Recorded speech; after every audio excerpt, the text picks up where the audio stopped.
आप देख रहे हैं इंडिया टाउन न्यूज, भारत की बात। नमस्कार, आप देख रहे हैं इंडिया टाउन न्यूज और मैं हूं आपके साथ हर्षिता। देश में महिलाओं की भागीदारी और अधिकारों को लेकर एक बड़ा और ऐतिहासिक मोड़ सामने आते दिख रहा है। नारी शक्ति वंदन सम्मेलन के जरिए सिर्फ एक कानून बल्कि एक सोच, एक बदलाव को आकार देने की कोशिश हो रही है। यह पहल सिर्फ सांसद की सीटों तक सीमित नहीं है, बल्कि उस लंबे संघर्ष की अगली कड़ी है जिसमें देश की आधी आबादी अपने हक और बराबरी के लिए लगातार आवाज उठाती रही है।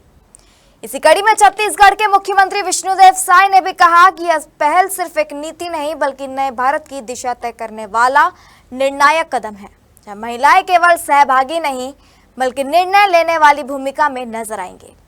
लेकिन इस बड़े बदलाव के साथ कई सवाल भी खड़े हो रहे हैं। क्या यह बिल जमीनी स्तर पर महिलाओं को वास्तविक सशक्तिकरण दे पाएगा? क्या राजनीतिक दल महिलाओं को बराबरी से टिकट देंगे? और क्या यह पहल सिर्फ कानून बनकर रह जाएगा या समाज में असली बदलाव लेकर आएगा? इन्हीं सवालों, उम्मीदों और संभावनाओं के साथ देखिए हमारी एक खास रिपोर्ट। ये निर्णय नारी शक्ति को समर्पित है।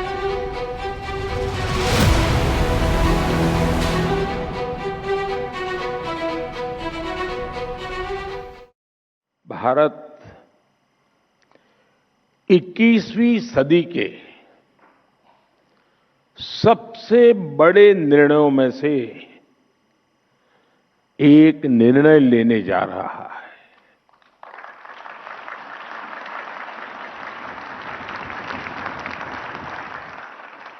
मैं बहुत जिम्मेवारी के साथ कह रहा हूं कि 21वीं सदी के महत्वपूर्ण निर्णयों में से एक महत्वपूर्ण निर्णय यह है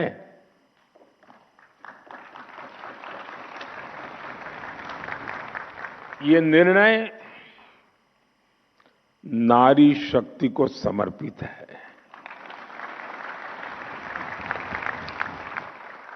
नारी शक्ति वंदन को समर्पित है।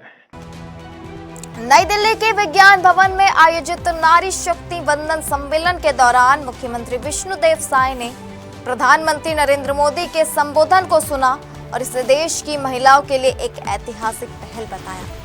मुख्यमंत्री साय ने कहा कि पंचायत से पार्लियामेंट तक नारी की भागीदारी सुनिश्चित करने का यह प्रयास नए भारत की स्पष्ट झलक प्रस्तुत करता है। उन्होंने प्रधानमंत्री के इस दृष्टिकोण को रेखांकित किया कि निर्णय प्रक्रिया में महिलाओं की सीधी भागीदारी ही विकसित भारत की सशक्त नींव है। उन्होंने कहा कि 16 अप्रैल को संसद में नारी शक्ति वंदन अधिनियम पर होने वाली चर्चा इस ऐतिहासिक पहल को मूर्त रूप देने की दिशा में एक महत्वपूर्ण कदम है। मुख्यमंत्री साय ने यह भी कहा कि छत्तीसगढ़ में महिलाओं के सशक्तिकरण को प्राथमिकता देते हुए कई प्रभावी कदम उठाए गए हैं। स्थानीय निकायों में 50% आरक्षण के माध्यम से महिलाओं को नेतृत्व का अवसर मिला है, जिसका सकारात्मक प्रभाव जमीनी स्तर पर स्पष्ट रूप से दिखाई दे रहा है। साथ ही महतारी वंदन योजना जैसी पहल माताओं बहनों को आर्थिक और सामाजिक रूप से सुदृढ़ बना रही है। छत्तीसगढ़ के संदर्भ में देखें तो राज्य में पंचायत और नगरीय निकायों में 50% आरक्षण लागू होने के बाद महिलाओं की भागीदारी में ऐतिहासिक वृद्धि दर्ज की गई है।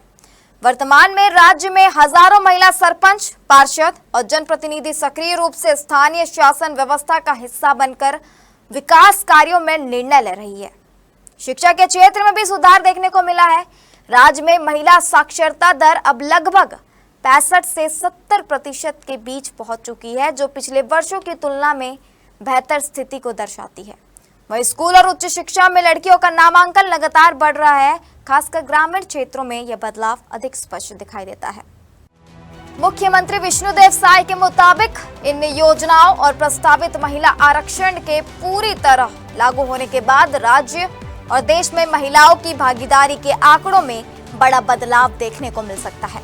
अनुमान है कि स्थानीय निकायों की तरह ही अगर विधानसभा और संसद में महिला आरक्षण प्रभावी रूप से लागू होता है तो महिलाओं की हिस्सेदारी वर्तमान करीब 10 से 15% से बढ़कर 33% तक पहुंच सकती है। इससे नीति निर्माण में महिलाओं की सीधी और मजबूत भागीदारी सुनिश्चित होगी।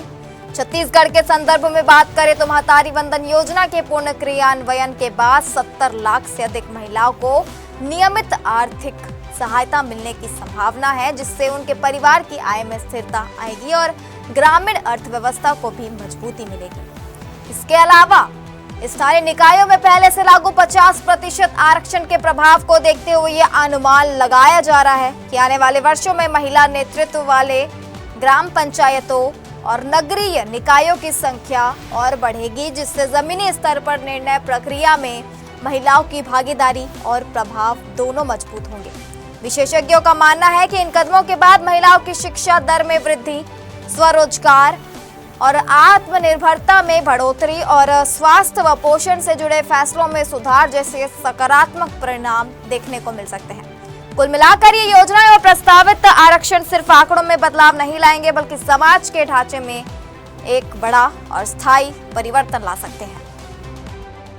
आज नई दिल्ली में नारी शक्ति वंदन सम्मेलन का आयोजन किया गया है, जिसमें माननीय हमारे देश के यशस्वी प्रधानमंत्री जी ने पूरे देश की महिलाओं को, देश को संबोधित किया है। और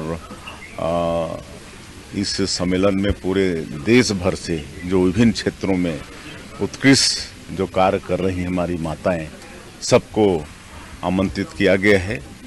और आने वाले 16, 17, 18 अप्रैल को माननीय प्रधानमंत्री जी पार्लियामेंट का स्पेशल सेशन बुला रहे हैं और लोकसभा और विधानसभा में हमारी माताओं के लिए 33% आरक्षण सीट में उनको देने का अधिनियम पास होगा। अब हमारी माताएं देश के विकास में निर्णय भी कर पाएंगी, ये इस अधिनियम से सुनिश्चित होगा।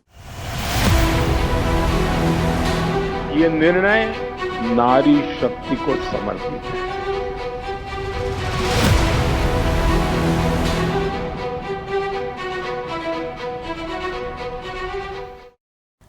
तो कुल मिलाकर नारी शक्ति वंदन से जुड़ी इस पहल को महिलाओं के सशक्तिकरण की दिशा में एक बड़े और ऐतिहासिक कदम के रूप में देखा जा रहा है। एक और सरकार इसे लोकतंत्र में महिलाओं की भागीदारी को मजबूत करने वाली महत्वपूर्ण पहल बता रही है, तो वहीं इसके प्रभाव को लेकर उम्मीदें और चर्चाएं दोनों तेज है। अब देखना होगा कि आने वाले समय में यह प्रस्तावित व्यवस्था जमीन पर कितना बदलाव ला पाती है और क्या वाकई इससे महिलाओं की भूमिका नीति निर्माण से लेकर नेतृत्व तक और मजबूत हो पाती है या नहीं। फिलहाल सबकी नजरें इसके आगे के विकास और क्रियान्वयन पर टिकी हुई है। इसी के साथ मुझे दीजिए इजाजत और आप देखते रहिए इंडिया टाउन न्यूज भारत की बात। नमस्कार। आप देख रहे हैं इंडिया टाउन न्यूज भारत की बात।